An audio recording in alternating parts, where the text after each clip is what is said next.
техникалары, начиная от футбола, заканчивая уборкой. Бул жерде бүгүн техникадан тышкары айыл чарбасында пайдаланып аткан мейли запастык тетиктер болсун, мейли химиянын жаңы системалар, мейли дождевая установка.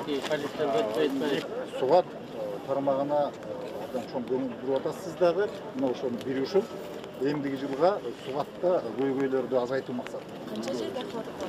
50 гектар.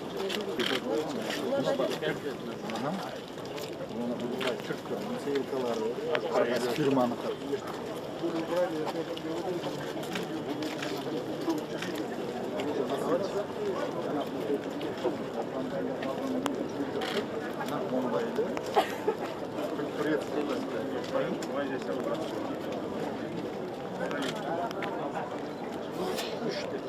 Ушулардын баарын отходдордун моулардын жасап, сатып, акча таап, өзүбүздүн базабызды расширять этебиз да. Ошо. Келип кетиңиз.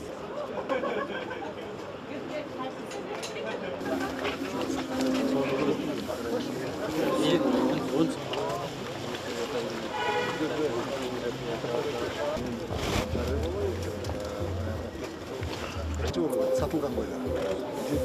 $7.000. Bozullar $500'den $3.000'a çıkıyor. Bunlardan alasın mı?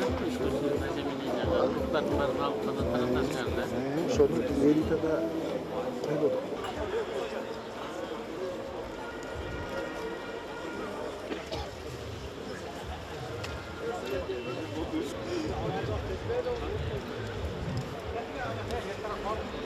Біздің лабораториялардан үйде болду. Ошондойлордун передвижной.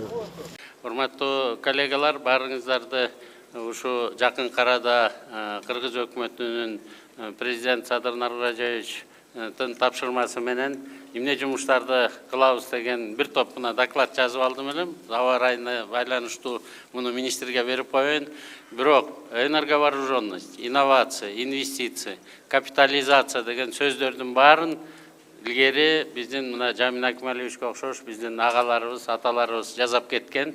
500 миңге жакын фермерлерибиз бар дейбиз. Баарыбыз тең, эгерде бирикпесек, жакынкы бир 10 жылдын ичинде бир 50 миң. Андан кийин ушу колхоз совхоздор бир 500-түн тегерегинде эле ошондо өтө эффективдүү, анан өтө ыңгайлуу дагы ошол жакта иштеп аткан кишилерге бир топ пайдалуу дагы болгон механизмдердин баарын көрсө убагында өтүп кеткен экенбиз. Мына биринчи этапта ошо капиталдаштыруу жолу менен барабыз. Эми жердин баары менчик болуп калгандан кийин баарын бириктиребиз деп мурунку биздин аталарыбыз революция жасагандай биз жаза албайбыз. Бирок революцияны жердин үстүндөгү, кыртыштын үстүндө чыккан кызыкчылыктарды биригүү менен бирге ушу азык-түлүк коопсуздукту камсыз кыла турган 9 продукциянын тегерегинде 9 кластер түзүлүп, 9 холдинг түзүлүп, анан ошонун ичинде мына производительность труда, энерговооруженность, эффективность деген орустардын сөздөрүнүн баарын колдонойлу деп атабыз. Мына ошондуктан мына жакшынакай жаңы техникаларды жалгыз эле фермерлердин мойнуна жүктөп койбой, өкмөт дагы өзүнүн мойнуна муну алат. Жакын араларда абдан чоң бир агролизинг компаниясы ачылат. Кыргыз Орус фонду менен Орустун абдан чоң бир 3 миллиард долларлык обороты бар компаниясы менен жакында урматтуу премьер-министр Россияныкы Мишустин келген тат. Ошол жерден абдан чоң бир лизинговый компания чайлы деп атабыз. Мындан тышкары дагы бир топ өзүбүздүн ойлорубуз бар. Мунун баарын айтып отурбай так даана көрөйлү. Эми күз келди, кампабызда эмне бар экенин азыр басып көрөйлү. Элдин көңүлү ток болуш үчүн курсагы дагы ток болуш керек экен. Баарыңыздардын эмгегиңиздер үчүн абдан чоң ыраазычылык, рахмат. Эмгегиңиздердин акыйкаты кайтсын.